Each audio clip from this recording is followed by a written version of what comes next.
শুরু হচ্ছে আজকের গল্প ডিটেকটিভ শ্রী ভর্তৃহরি।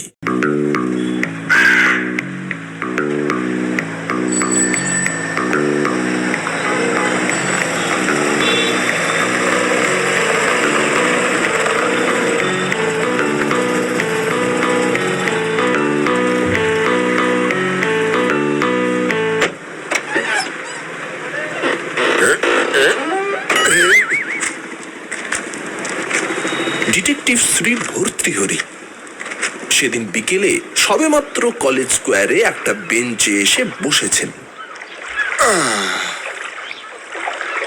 জীবন যা ভাবা যায় তা নয়, তার চেয়ে ঢের কঠিন, জটিল, রহস্যময়। কিন্তু এ হেন অনুভূতি ভর্তৃহরির জীবনে এই প্রথম। এই সদ্যজাত রহস্য অতিশয় সম্প্রতি তাঁর অভিজ্ঞতায় এসে আলোড়ন তুলেছে। ডিটেকটিভ ভর্তৃহরি বাবু এইমাত্র তার মোটর গাড়িটি মোড়ের পাহারাওয়ালার নজরবন্দি রেখে গোলদিঘিতে এসে বসেছেন। সন্ধ্যা বায়ু সেবনের সদভিপ্রায়। এই সময়টায় এইখানে এসে বসতে তার বেশ লাগে। কাজকর্মের ফাঁকে ফোকরে অবকাশ পেলেই প্রায় তিনি এখানে এসে বসেন।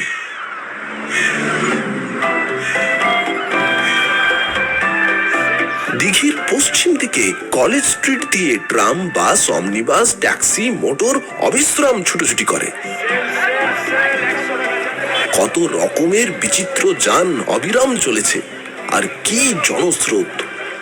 আর এধারে দিঘির এক কোণে একটা বেঞ্চে অম্লান বদনে বসে শ্রীযুক্ত ভর্তৃহরি। ছুটবার কিছুমাত্র প্রয়োজন, বিশ্বের কোনো দায়িত্ব তার ঘাড়ে নেই এখন। আপাতত, অন্তত এই মুহূর্তে তো নেই। কথাটা ভাবতেই কি আরাম। এই সময়টায় ভর্তৃহরি বাবুর ছুটি।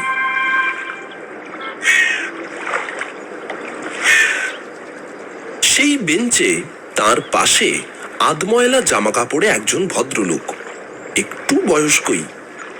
কোনো দিকে কিছু মনোযোগ না দিয়ে কি যেন ভাবছিল। আপন মনে কি ভাবছে লোকটা? কোনো মতলব ভাবছে?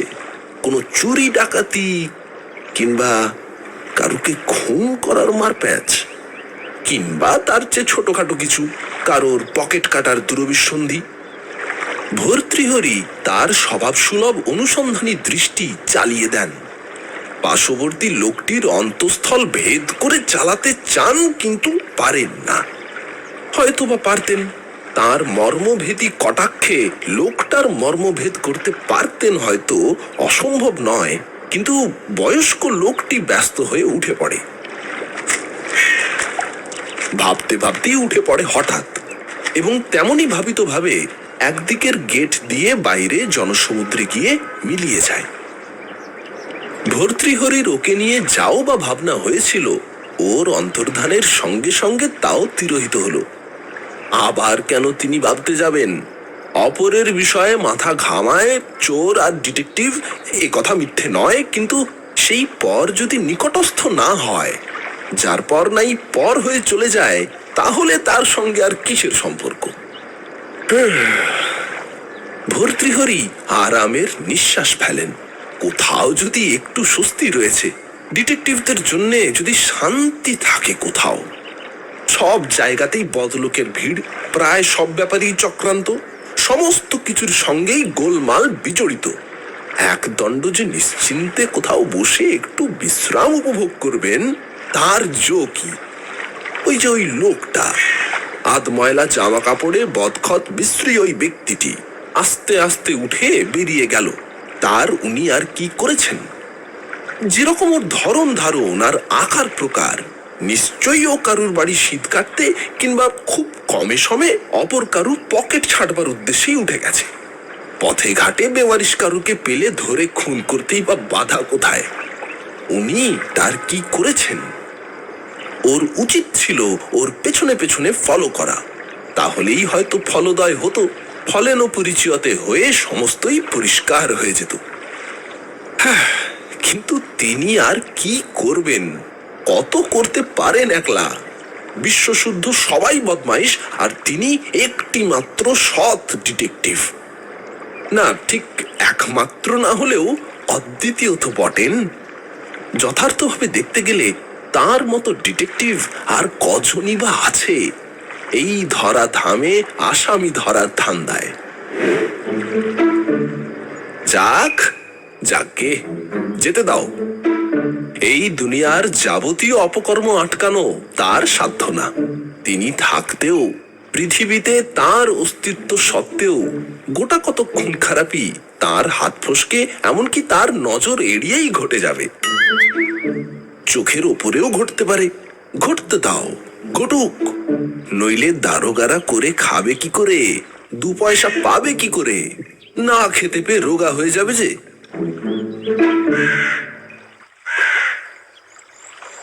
আধবয়সী লোকটি উঠে যেতে না যেতেই ভয়ঙ্কর এক ঝাঁকুনি দিয়ে বেঞ্চি কাঁপিয়ে একজন তরুণ বয়স্ক সেই স্থান অধিকার করল, তার শূন্য স্থান পূর্ণ করল, এবং প্রায় সঙ্গে সঙ্গেই অর্ধস্ফুট স্বরে সে বলে উঠল, ধুত্তর। ঝাঁকুনির তোড়ের মুখেই কথাটা বেরিয়ে এলো তার। ভর্তৃহরি সতর্ক হয়ে বসলেন। ওই বিরক্তিদ্যোতক আর্তধ্বনির মধ্যে পৃথিবীর সম্বন্ধে একটা অপ্রশংসাপত্র উদ্যত নেই কি? কেমন একটা সমালোচনার ভাব প্রচ্ছন্ন নেই কি ওর ভেতর? জগৎ সংসার যেন ওর সাথে সঠিক সদ্ব্যবহার করছে না, এই গোছের একটা কিছু বিজ্ঞাপন। পৃথিবীর আপামরের প্রতি এই বিতরাগ বৈরাগ্যবান এই ধরনের লোকেরা তেমন সুবিধের হয় না, প্রায়শই দেখা যায়। ভর্তৃহরি একটু নড়ে চড়ে বসলেন। তার অনুসন্ধিৎসু তীক্ষ্ণ দৃষ্টি যুবকটির অন্তঃস্থল ওর ওই আকস্মিক ভাবের অভিব্যক্তির মর্ম ভেদ করতে লাগলো। এও কি, এই তরুণটিও কি তাহলে এর অগ্রগামীর ন্যায় এক নম্বরের পাক্কা একটি, তাই নাকি? কিংবা এ বেচারি নিতান্তই গো বেচারা, অপরের অন্য সব দুষ্ট লোকের চক্রান্ত জালে বিজড়িত বিপর্যস্ত নাস্তানাবুদ এক হতভাগ্যই। অসহায় অবস্থায় একান্ত সৌভাগ্যবশে তাঁরই সাহায্যের উপকূলে এসে উত্তীর্ণ হয়েছে। এমনটাও তো হতে পারে, হয় নাকি? বলতে কি, পৃথিবীতে এই দুই দলই তো রয়েছে, এক দল নিরুপায়, আরেক দলের অসৎ উপায়। আর এরা ছাড়াও সংখ্যায় মুষ্টিমেয় অন্য এক দল আছেন যারা এদের পায়ে পায়ে বাধা দিচ্ছেন, এদের মিলনের পথে যারা মূর্তিমান অন্তরায়।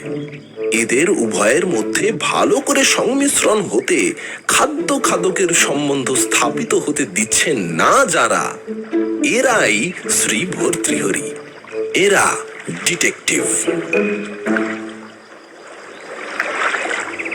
ভর্তৃহরির মনে হলো এমনও তো হতে পারে এর আগের অবাঞ্ছনীয় লোকটি চক্রান্ত জাল বিস্তার করে ছত্রাকারে ছড়িয়ে চলে গেছে, আর এই যুবকটি সেই জালেই জড়িয়ে জড়ীভূত হয়ে বিপদের অথই থেকে ঘাই মেরে ঠেলে উঠল এই মাত্র।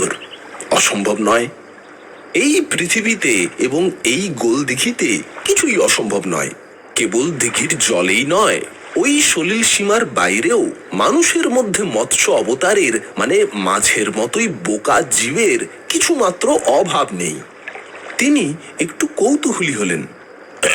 তুমি কি কোনো অসুবিধায় পড়েছো বাপু? তোমার মেজাজ তেমন ভালো দেখছি নে যেন। তিনি জিজ্ঞেস করলেন। মেজাজের অপরাধ কি? আমি যা মুশকিলে পড়েছি মশাই। যুবকটি তার দিকে ফিরে তাকালো। এমন অবস্থায় পড়লে আপনারও মেজাজ ঠিক থাকতো না, অনেক আগেই বিগড়ে যেত। ওহ, বোকামি করে মানুষ এমন বিপদেও পড়ে। বলতে বলতে যুবকটি হঠাৎ চেপে গেল। বটে। ভর্তৃহরি ওকে উৎসাহ দিয়ে উস্কি দিতে চাইলেন। বলো দেখি কি হয়েছে, কি রকম মুশকিলটা শুনি। বলবো কি মশাই, আজ বিকালে এই একটু আগে এসে নেমেছি কলকাতায়। চেনা এক বন্ধুর বাড়িতে উঠবো এই স্থির। বছর দুই আগে একবার যখন এসেছিলাম তাদের বাড়িতে ছিলাম, এখন সেখানে গিয়ে দেখি কোথায় সেই বাড়ি, কোথায় কি বন্ধুর পাত্তা নেই। বলো কি হে, খুন টুন করে ফেরার নাকি তোমার সেই বন্ধুটি? ভর্তৃহরির বিস্ময় আরো বাড়ে। বাড়ির পলায়ন ভর্তৃহরির কাছে ভালো লাগলো না। একটু বাড়াবাড়ি বলেই বোধ হলো, যেন বাড়ির পালাবার কি প্রয়োজন ছিল। কিন্তু বাড়িও নেই, বাড়ি পর্যন্ত লোপাটি। না না, বাড়ি ঠিকই আছে, বাড়ি কোথাও যায়নি, যেতে পারে না। যুবকটির মতো অদূরে নাস্তিক তিনি নন। আচ্ছা, তুমি ভালো করে খুঁজে দেখেছো? খুঁজতে কি আর বাকি রেখেছি মশাই? যদ্দূর খুঁজবার তার কসুর করিনি, যুবকটি জানায়। কিন্তু খুঁজে আর কি হবে, সেখানে সিনেমা হাউস খাড়া হচ্ছে, নিজের চোখেই দেখে এলাম। আপনি কি এর পরেও খুঁজতে বলেন? যুবকটি জানতে চায়। হ্যাঁ, এরকম প্রায় হয়ে থাকে বটে। ভর্তৃহরি এতক্ষণে আন্দাজ পান। আজ যেখানে ডাইং ক্লিনিং ছিল, কাল দেখবে সেখানে চায়ের দোকান, বেমালুম রেস্তোরাঁ বনে গেছে। তার কদিন পরে যাও, দেখতে পাবে রাতারাতি রেস্তোরাঁ বদলে হেয়ার কাটিং সেলুন। নাপিত খচখচ করে কাঁচি চালাচ্ছে, চুল ছাড়বার নাম করে রগ ঘেঁষে তোর পকেটের উপরেই। আর কিছু না, এসব জোচ্চুরির ব্যাপার। অসাধু লোকের সংখ্যা বেড়ে গেছে বেজায়। আসল ব্যাংক মনে করে আজ যেখানে তোমার টাকা রাখলে, কাল দেখবে সেটা রিভার ব্যাংক। তোমার যথা সর্বস্বই চলে। তারা দয়া করে লালবাতি জেলে বসে আছেন, যে যা পাচ্ছে, যেখানে পারছে, যাকে পাচ্ছে অপরের মেরে ধরে নিয়ে সটকে পড়ছে। লোক ঠকানো ব্যবসা আর কি। কিন্তু আমার বন্ধু বাড়ি সমেত উধাও হয়ে আমাকে যা ঠকিয়েছে মশাই, তার কাছে এসব লাগে না। ট্যাক্সি ড্রাইভার বলল তার জানা কোথায় একটা হোটেল আছে নাকি, তার জানা সেই হোটেলে আমাকে তুলে দিয়ে ভাড়া নিয়ে এসে চলে গেছে। আর আমি করেছি কি, সেই হোটেলের একটা কামরায় আমার ব্যাগ, বেডিং, সুটকেস ইত্যাদি সব রেখে একটা টুথপেস্ট কেনার জন্য বেরিয়েছি। তারপর আর কি বলবো, সেই হোটেল আর খুঁজে পাচ্ছি না এখন। হোটেলের নাম কি? ভর্তৃহরি জিজ্ঞেস করলেন। তার গলার স্বরে কিঞ্চিত ক্ষুণ্ণতা। ট্যাক্সি ড্রাইভার নিরাপদে পৌঁছে দিয়ে গেছে, জিনিসপত্র নিয়ে চম্পট মারেনি জেনে তিনি অনেকটা হতাশ হয়েছেন। এখন হোটেল খুঁজে পাওয়া যাচ্ছে না, এই হোটেল হারা একটি যুবক মাত্র। তিনি বেশ একটু মর্মাহতই হলেন। তাই তো মনে পড়ছে না মশাই, নাম মনে থাকলে তো হতোই, তবে আর মুশকিল কোথায়? এ আর মুশকিল কি, হোটেলটা এখান থেকে কত দূর? খুব কাছাকাছি কি? এই গোলদিঘির আশেপাশে হ্যারিসন রোড, মির্জাপুর আর আমরা স্ট্রিটের সবই হোটেলে ভর্তি। এখানেই যত রাজ্যের হোটেল আর বোর্ডিং হাউস। আর একটা তো হোটেল নয়, যাকে একটু ঘুরতে হবে। এই আর কি, বাড়িটা দেখলে চিনতে পারবে তো। সেইখানেই তো গোল মশাই। কি রঙের, কি ঢঙের, কি রকমের কতলা বাড়ি, কিছুই ভালো করে দেখিনি। তাছাড়া কাজ থেকে একটা টুথপেস্ট কিনে এক্ষুনি ফিরে আসবো, ভালো করে চিনে রাখবার দরকারও মনে করিনি। এখন দেখছো সব চিনে ম্যান, কাউকেই চেনা যাচ্ছে না। ভর্তৃহরি যুবকটির ভগ্ন হৃদয় রসিকতার রস দিয়ে ভর্তি করতে চান। তারপর এ দোকান সে দোকান করতে করতে কখন রাস্তা গুলিয়ে ফেলেছি। তাহলে তো সত্যি গোল পাকিয়েছ হে, দস্তুর মতো গোল। অনুসন্ধানের সূত্র পেয়ে, এমনকি দীর্ঘতর একখানা সূত্র পেয়েও ভর্তৃহরির অনুসন্ধিৎসা জাগে না। গরু খোঁজা আর বাড়ি খোঁজায় কার উৎসাহ হয়? তার উপরে গরুর জন্য বাড়ি খুঁজতে হলেই তো হয়েছে। ভারী মুশকিল হয়েছে। আর বাড়িটা তো চিনে রাখিনি, কোন রাস্তায় যে তাও জানি না। অথচ আমার জিনিসপত্র সেই হোটেলেই থেকে গেল, টাকা কড়ি যা কিছু। যুবকটি হতাশা মাখানো চোখে তাকায়। এখন কি যে করি? কি আবার করবে? এখন একমাত্র কাজ হচ্ছে স্বস্থানে প্রস্থান করা। হ্যাঁ, যেখান থেকে এসেছো সেইখানেই পত্রপাঠ ফিরে যাওয়া। নিজের বাড়ি পিটটান দেওয়া ছাড়া আর উপায় কি? এছাড়া তো আর পথ দেখছি নে। অবশ্যই কাছাকাছি থানায় একটা খবর দিয়ে যেতে পারো। তারা যদি তোমার হোটেল আর জিনিসপত্রের পাত্তা পায়, তো তখন তোমার দেশের ঠিকানায় পাঠিয়ে দেবে। বলতে বলতে ভর্তৃহরির মুখ বক্র সন্দেহবাদে ভর্তি হয়ে ওঠে। পুলিশের কার্যকারিতার প্রতি তাঁদের, মানে ডিটেকটিভদের আস্থা যে কত কম কিদৃশ অগভীর সেই কথাটাই যেন তার বদন মণ্ডলের চারিধার থেকে ভিড় করে বিকশিত হতে থাকে। তা না হয় গেলাম, পুলিশে খবর দিয়েই গেলাম, না হয় চলে গেলাম রাতের ট্রেনে। কিন্তু কিন্তু কি যেন একটা কথা বার হবার আগে দাঁতের চৌকাঠে এসে হঠাৎ হোঁচট খায়। কিন্তু বেয়ারিং পোস্টে ফেরত যাওয়া যাবে না তো? তা তো যাবেই না, তার কি করে যাবে? ভর্তৃহরি কথাটা গায়ে মাখেন না। হ্যাঁ হ্যাঁ, না না গেলেও যে হয় না তা নয়, বাড়ি থেকে টিএমওতে টাকা আনিয়ে নেওয়া যায়। বাবা তো দেশের একজন জমিদার, টাকার তার অভাব নেই, খবর পেলেই টাকা পাঠিয়ে দেবেন এক্ষুনি।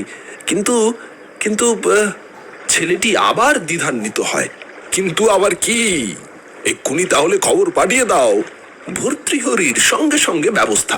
তার করে পাঠাতেই বা বাধা কিসের? কিন্তু তার আগে একটা ঠিকানাই তো ওঠা চাই, মানে টাকা পৌঁছবে কোথায়? দেখে শুনে একটা হোটেলে ওঠা দরকার বোধ হয়। আমার ঠিক ঠিকানা দিতে হবে না? আহা, হোটেলের আবার অভাব কি? প্রশ্নপত্র পাওয়ার সাথেই ভর্তৃহরির উত্তর পেশ। কিন্তু কিন্তু হোটেলে উঠতে, তারপর ধরুন টেলিগ্রাম করতে। পোস্ট অফিসটা কোন ধারে জানতে চাও, এই তো? ভর্তৃহরির জিজ্ঞাসা হয়। না না, হোটেলে উঠতে টেলিগ্রাম করতে টাকা লাগবে নাকি? যুবকটি এবার কোনো রকমে বাধা উতরে সাদা কথায় আসে। এসবের জন্য টাকা লাগে বোধহয়। হ্যাঁ, টাকা আমার কই? আমার কাছে তো কিচ্ছু নেই। ভর্তৃহরি এই তথ্য বহুক্ষণ আগেই জেনেছেন। তার কাছে এ সংবাদে কোনো নতুনত্ব ছিল না। আপনাকে আপনাকে আপনি মানে আমাকে, যুবকটি এত আপনা আপনির মধ্যে থেকেও বলতে ইতস্তত করে। আপনি আমাকে, আপনাকে সদাশয় ভদ্রলোক বলেই আমার বোধ হচ্ছে। আপনি যদি আমাকে বিশ্বাস করতে পারেন, যদি আমাকে সরল বিশ্বাসে গোটা কয়েক টাকা আপনি।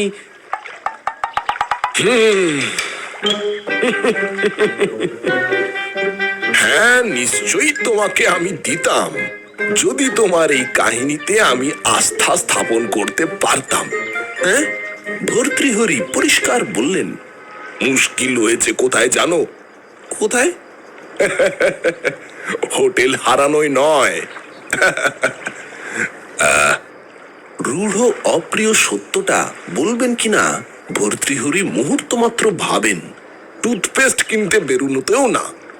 তাহলে? মুশকিল হয়েছে এই যে, সবই ঠিক, কিন্তু যে টুথপেস্টটা কিনেছো সেটাই কেবল দেখাতে পারছো না। যা। ভর্তৃহরির বিচক্ষণের মতো মৃদু মধুর হাস্য। কাহিনীটা ফেঁদেছিলে মন্দ না, প্রায় অপরাজেয় কথাশিল্পীদের মতোই বানাতে পেরেছিলে, কিন্তু তোমার গল্পের ওইখানটাতেই গলদ থেকে গেছে। আসল জায়গাটাই কাঁচা রেখে দিয়েছ। আর সেই কারণেই ধরা পড়ে গিয়েছ, বুঝতে পারছি।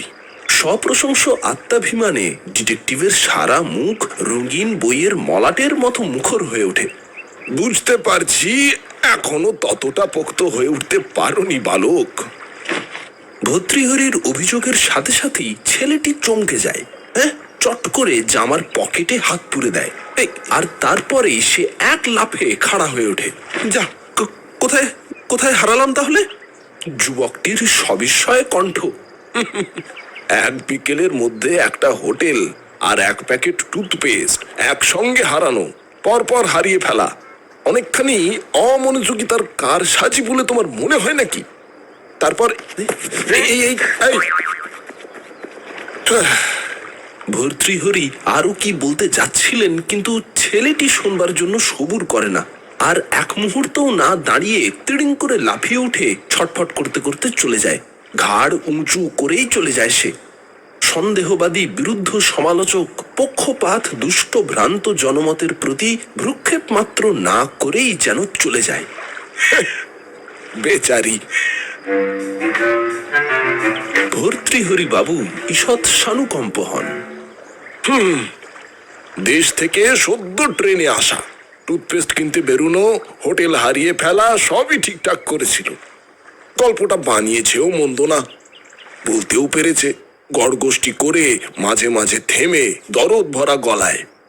সবই প্রায় নিখুঁত।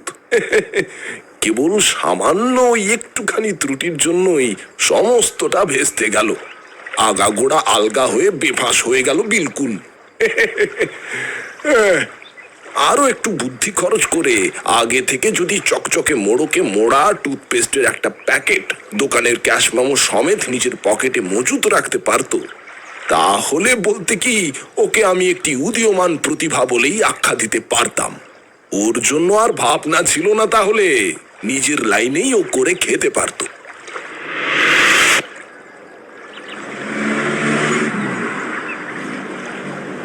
আস্তে আস্তে তিনি বেঞ্চি ছেড়ে ওঠেন এবং প্রায় সঙ্গে সঙ্গেই তার নজর পড়ে বেঞ্চির তলায়।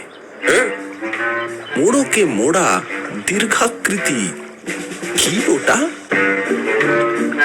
একটা টুথপেস্টই তো বটে, দোকানের ক্যাশ মেমো জড়ানো, সত্য কিনা যে তাতে কোনো ভুল নেই। বোঝা গেল ছেলেটি যে সময়ে গা ঝাঁকি দিয়ে চুপ করে এসে বেঞ্চে বসেছিল, ঠিক সেই সময়ই ওটা ওর পাঞ্জাবির পকেট থেকে টপকে ধরাশায়ী হয়েছে। এই টুথপেস্টই। ভর্তৃহরি অর্ধস্ফুট একটু আর্তনাদ করেন। ওর আত্মবিশ্বাস শিথিল হয়। মানুষকে লসাগুর আঁকের মতো যতটা সোজা মনে করেছিলেন ততটা সোজা নয়। মানুষের জীবনও গোলক ধাঁধার মতো বেশ একটু জটিল বলেই তার বোধ হয়। না, ছেলেটাকে খুঁজে বার করতে হবে। এই অচেনা শহরে, অপরিচিত নির্বান্ধব জায়গায় নিরাশ্রয় হয়ে অসহায় অবস্থায় কোথায় জানি ঘুরে মরছে এখন। দেখি।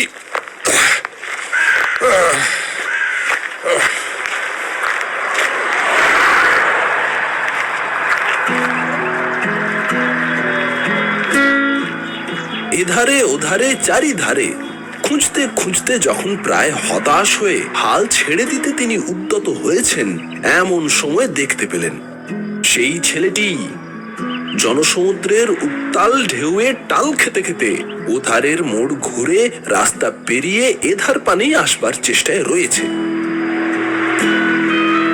ওহে ওহে, শোনো শোনো, এই যে। সাইরেনের আওয়াজের মতো ভর্তৃহরির একখানা ডাক। যুবকটি উদ্ধতভাবে ফিরে তাকালো। তোমার গল্পের প্রধান সাক্ষী এসে পৌঁছেছে। এই বলে তিনি প্যাকেটে আটক টুথপেস্টটা হাত বাড়িয়ে দিলেন। এই নাও তোমার টুথপেস্ট। বেঞ্চির তলাতেই পড়েছিল যখন তুমি ওখানে বসেছিলে, তারই এক ফাঁকে ওটা হয়তো তোমার পকেট থেকে পড়ে গেছিল। তুমি চলে আসবার পর উঠতে গিয়েই নজরে পড়লো আমার। যাক, যেতে দাও। তোমাকে অযথা সন্দেহ করেছি বলে কিছু মনে করো না। এই নাও। এই বলে ভর্তৃহরি তার পকেট হাতড়ে নোটে টাকায় খুচরো খাচরায় মিলিয়ে যা ছিল সব ঝেড়ে ঝুড়ে ছেলেটির হাতে তুলে দিলেন। এখন এই গোটা 10 টাকা হলে যদি তোমার চলে, না যদি এখনকার মতো চলে যায়, আপাতত একটা হোটেল দেখে ওঠা আর বাড়িতে তার করে দেওয়ার পক্ষে যথেষ্ট বলে মনে করো। এবং আমার মতো অবিশ্বাস প্রবণ ব্যক্তির কাছ থেকে টাকাটা নিতে, অবশ্যই ঋণ হিসেবেই নিতে, তোমার তেমন আপত্তি না থাকে। না না, ঠিক আছে। ছেলেটি তৎক্ষণাৎ হাত বাড়িয়ে টাকাটা পকেটস্থ করে তার সমস্ত সমস্যার মীমাংসা করে দেয়। আর এই আমার কার্ড, এতে আমার ঠিকানা আছে। আচ্ছা আচ্ছা। এই সপ্তাহের মধ্যে বা পরে যখন বাড়ি থেকে তোমার টাকাটা এসে পৌঁছবে, তারপর সুবিধা মতো যে কোনো দিন এই টাকাটা ফিরিয়ে দিলেই চলবে। আমার ঠিকানায় এমএও করে দিতে পারো। আর এই নাও তোমার টুথপেস্ট। ভালো করে রাখো, আবার যেন কোথাও হারিও না। এই প্যাকেটটা তোমার বিশ্বস্ত বন্ধুর মতোই কাজ করেছে। খাঁটি বন্ধুরা যেমন ছেড়ে চলে গেলেও দুঃসময় ঠিক ফিরে আসে। আসলে এরই কাছে, এর সদ্ব্যবহারের কাছেই তুমি ঋণী। ভাগ্যিস টুথপেস্টটা আপনি পেয়েছিলেন। আমি তো এই বলে ছেলেটি তো করে কি দু একটা কথা যেন বলতে গেল, খুব সম্ভব ধন্যবাদের ভাষাই হবে, এবং তারপরেই সে যেধার থেকে এসেছিল আসি রাস্তা উতরে ফের সেদিকেই চোঁচা দৌড় মারলো। বেচারি। ভর্তৃহরির মুখ থেকে বার হলো আবার তরুণ যুবকটির উদ্দেশ্যেই। ভাবতে ভাবতে তিনি মুহ্যমান হয়ে পড়েন। ওপর ওপর দেখে আর কখনো আমি কোনো মানুষের বিচার করব না, প্রায়ই ভুল হয় তাতে। ও কি বিপদটাই না হতো আজকে, আমার ঠিক না হলেও ছেলেটির তো বটেই। কি অসুবিধাতেই না পড়তো বেচারা। না না, মহামতি শেক্সপিয়ার যথার্থই বলেছেন। হর্ষিয়ানা কাকে লক্ষ্য করে যেন বলেছিলেন, কিন্তু ঠিক কথাই বলেছিলেন। জীবন যে কি বিশ্রী রকমের জটিল, মানুষ যে কতদূর রহস্যময়। পায়চারি করতে করতে আবার তিনি পার্কের মধ্যে ফিরে আসেন। গোলদিঘিতে আরো দু একটা চক্কর মেরে গাড়ি ধরে এবার বাড়ি ফিরবেন। ঘুরতে ঘুরতে ঘুরপাক খাবার মুখে সেই আগের বেঞ্চির কাছাকাছি আসতেই একটি অভূতপূর্ব দৃশ্য তিনি দেখতে পান। এক ব্যক্তি অত্যন্ত আগ্রহ ভরে বেঞ্চির নিচে আশেপাশে চারিধারে ভারী উঁকি ঝুঁকি মারছে। দেখবা মাত্রই লোকটিকে তিনি চিনতে পারেন। ছেলেটির বেঞ্চি অধিকারের আগে এই লোকটি তার পাশের স্থান দখল করে বসেছিল। আপনার কি কিছু হারিয়েছে নাকি? কি খুঁজছেন অমন করে? ভর্তৃহরি জিজ্ঞেস করলেন। হ্যাঁ হ্যাঁ হ্যাঁ মশাই, এই মাত্র কেনা একটা টুথপেস্টের প্যাকেট।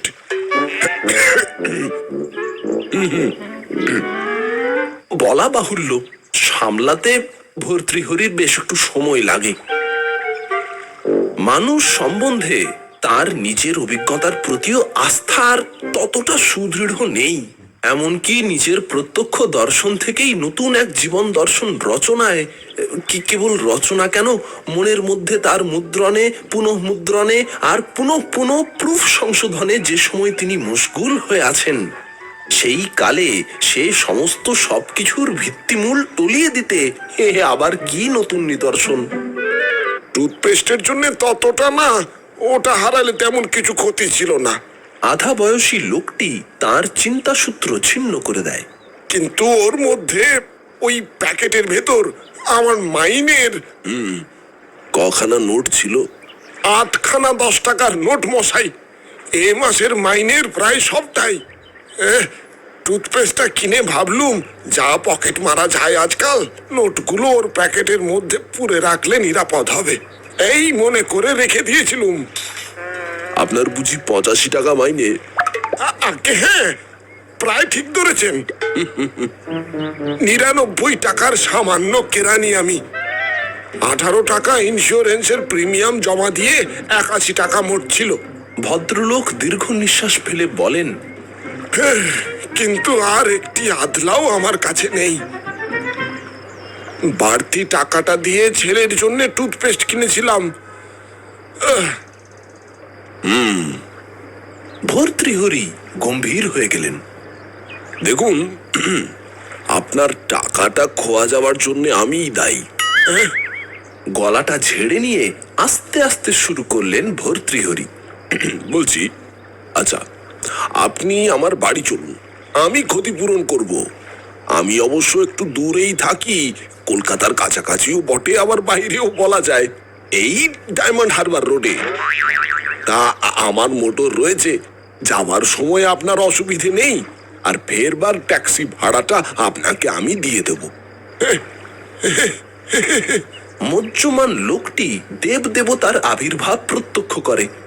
দেবতা না হলেও একজন মহাপুরুষ তো বটেই, এবং মহাজ্ঞানী মহাজন যে পথে করে গমন, সেই একমাত্র গন্তব্য পথ অনুসরণ করে বিনা বাক্য ব্যয় তার মোটরে গিয়ে ওঠে।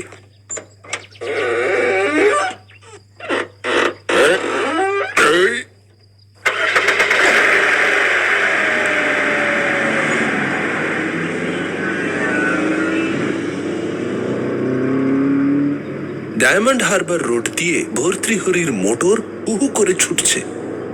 শহর ছাড়িয়ে শহরতলি পার হয়ে এক টানা পিচ ঢালা পথের বুকের উপর দিয়ে।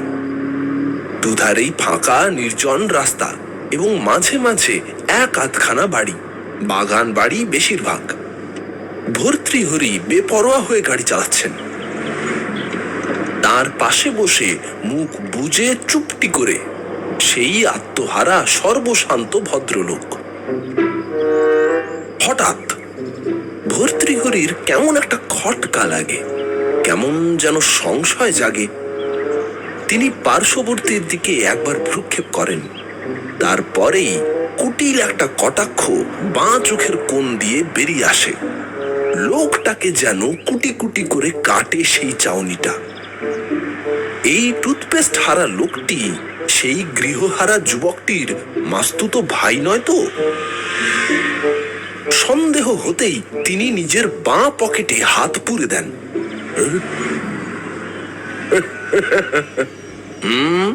ঠিক, ঠিকই তো। অবিকল যা ভেবেছেন, তার সন্দেহ নিতান্ত অমূলক নয়।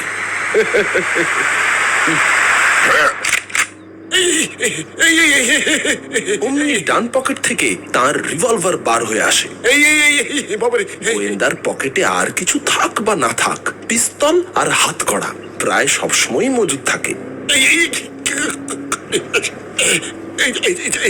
লোকটিও অমনি একটিও কথা না বলে নিজের পকেট থেকে ঘড়ি, চেন সব বার করে দেয় বিনা বাক্য ব্যয়। ভর্তৃহরি ঘড়ি, চেন পকেটস্থ করতে করতে ভাবেন, যা ভেবেছি। পৃথিবীটা কি পাল্টায়? রাতারাতি পাল্টায় নাকি? এতদিনের পৃথিবী একদিনে পাল্টাবার নয়। সব মানুষই প্রায় সেই রকমই রয়ে গেছে, আগের মতোই দাগি। দেখি, হাত দেখি। ডান পকেট থেকে হাতকড়ি মুক্ত করে পার্শ্ববর্তীর হাতে পরিয়ে দিতে তার দেরি হয় না। তারপর মোটর থামিয়ে নামো, আউট। লোকটিকে পথের মাঝখানেই তিনি নামিয়ে দেন। পত্র পাঠ তৎক্ষণাৎ। দয়া করে পুলিশে আর দেন না। হাতকড়ি হাতে মুরুগ্গে বেটা ঘুরে ঘুরে। ওইভাবে করজোড়ে অতখানি পথ পায়ে হেঁটে বাড়ি ফেরাটাই কি ওর কম শাস্তি হবে? তাছাড়া তিনি ভেবে দেখেন, ওই রকম একখানা আসামিকে নিজের ল্যাজে বেঁধে সরকারি ঘাঁটিতে পাকড়ে নিয়ে যাওয়াটাই কি কম দুর্ভোগ হতো এখন? এবং তাছাড়া তার মতো ধুরন্ধর গোয়েন্দার ট্যাগ থেকেই চেনগুড়ি খোয়া যায়। নিজের এত বড় বাহাদুরির পরিচয় থানা পুলিশে জানাবার তার গরজ।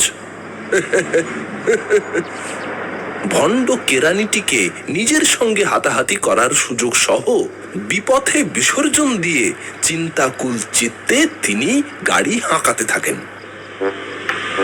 পৃথিবীর হলো কি, মানুষরা সবাই যদি দাগি হয়ে যায়, প্রায় সকলেই যদি চোর ছেচর বনে গিয়ে থাকে, তাহলে তিনি একলা ভালো মানুষ হয়ে একাকী সৎ লোক হয়ে কত দিক আর সামলাবেন? ভাবতে ভাবতে তিনি ঘাবড়ে যান। অবশেষে দীর্ঘ নিঃশ্বাস ফেলে তিনি ভেবে দেখেন, তার জানাশোনার ভেতরে একজনও যে সাধু ব্যক্তি তবু আছে। অসাধু সংকুল ঘড়িচোরদের ধরিত্রীতে এখনো যে টিকে রয়েছে, তিনি নিজেই রয়েছেন। এইটাই কি বড় কম কথা? কম বড় কথা কি? এই কথা ভাবতেও কতখানি আরাম।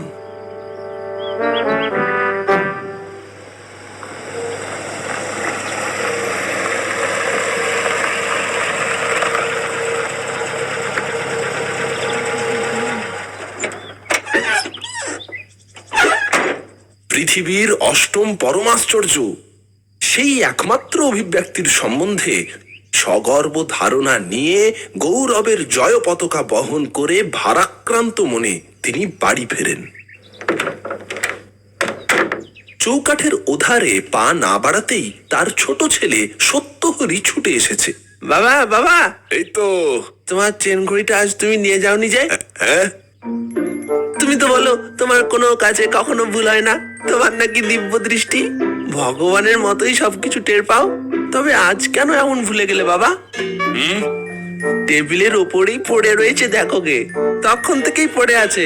তুমি ভয় কেউ না বাবা, আমার অনেকবার ইচ্ছে হয়েছিল, কিন্তু ওটাকে আমি মেরামত করিনি। ও, ভালো ঘড়ি মেরামত করে কি হবে? যদিও ভালো ঘড়িকে তার কলকবজা খুলে আরো ভালো করে সারানো যায়, কিন্তু ভালো ঘড়ি সারাতে গেলে তুমি রাগ করো যে। তুমি যে বলো ভালো ঘড়ি কখনো সারানো যায় না, শুধু একেবারে হারানো যায়। তাই ওটা ঢাকনি টাকনি কোনো কিছু আমি খুলিনি, একটুও কিছু করিনি। তুমি বাজিয়ে দেখতে পারো বাবা।